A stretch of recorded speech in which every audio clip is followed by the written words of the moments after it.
La fogata más grande, ¿ve? Combinación del sol y todo el que hay alrededor, hasta los perros allá. La fogata más grande, solo aquí en El Salvador.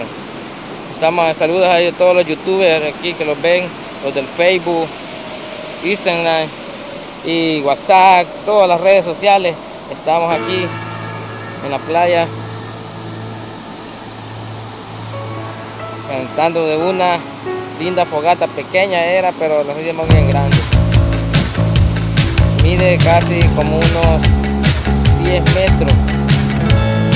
Su calor se puede aguantar a unos 15 metros, todavía quema.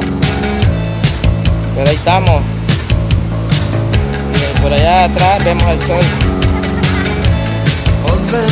Gracias, ahí estamos.